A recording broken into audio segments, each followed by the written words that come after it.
உலக தமிழர்களை ஒரே இடத்தில் சந்திக்க வேண்டுமா? உங்களை அன்புடன் அழைக்கிறது தி ரைஸ் அமைப்பின் 13வது உலக தமிழர்கள் மற்றும் திறனாளர்கள் மாநாடு. நடைபெறும் நாள் ஜூன் 7 முதல் 9 வரை 2024 சுவிட்சர்லாந்து நாட்டில் உலக புகழ்பெற்ற டாவோஸ் காங்கிரஸ் சென்டரில்.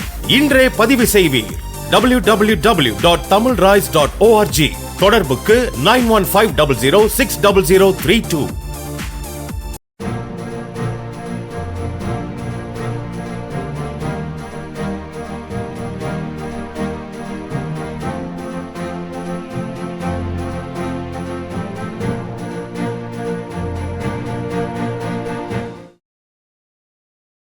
சினிமாவில் பிஸியாக இருந்த நேரத்திலும் வேட்டையாடுவதில் சிவாஜிக்கு மிகுந்த ஆர்வம் இருந்தது. ஒரு சிலர் இதை கேட்டுவிட்டு வேட்டையாடுவது சட்டப்படி குற்றமாச்சே, அது எப்படி சிவாஜி வேட்டையாடினார் என்று கேள்வியை எழுப்பலாம்.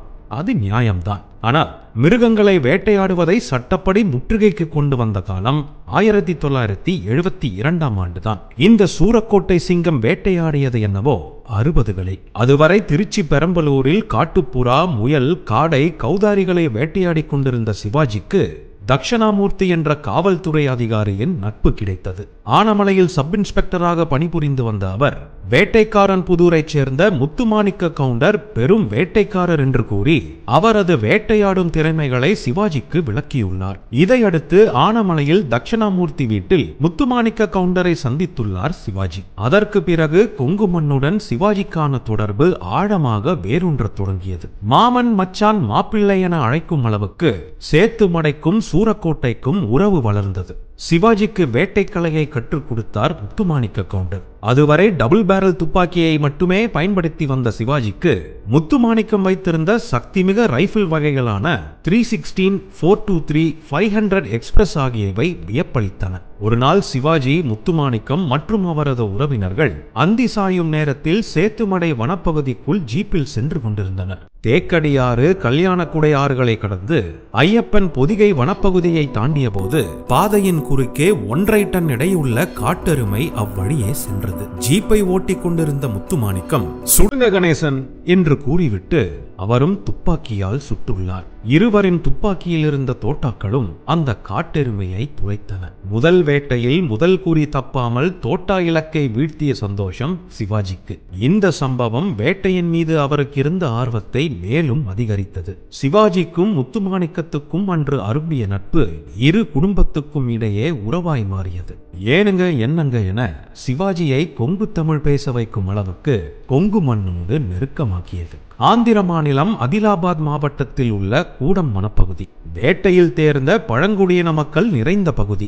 அங்கு அடர்ந்த காடுகளில் வரிப்புலிகளும் சிறுத்தைகளும் அதிகம். முத்துமாணிக்கம், சிவாஜி, லங்காபூர் அரசர்கள் ஜெயசிம்மராஜா, கஜசிம்மராஜா, கிருஷ்ணாரெட்டி ஆகியோர் புலி வேட்டைக்கு கிளம்பினார்கள். முன்பு சொன்ன மாதிரி அப்போதெல்லாம் வேட்டையாட தடை கிடையாது. ஆண் ஒற்றை யானையை 12 அடி தூரத்திலிருந்து நேருக்கு நேர் நின்று யானையின் நெற்றி பொட்டில் சுட்ட முத்துமாணிக்கத்தின் நெஞ்சுரத்தை கண்டு பிரமித்து போனார் சிவாஜி. அந்த வனப்பகுதியில் உயர்ந்த மரங்களின் மீது பரணமைத்து களைப்பு வேட்டை எனப்படும் ஒலிகளை எழுப்பி விலங்குகளை மறைவிடங்களில் இருந்து வெளியேற வைக்க முயன்றனர். அப்போது புதரிலிருந்து வெளியேறிய வரிப்புலியை சுட்டு வீழ்த்திய சிவாஜியின் துப்பாக்கி சில வினாடிகளில் மீண்டும் வெடித்து மற்றொரு புலியை வேட்டையாடியது.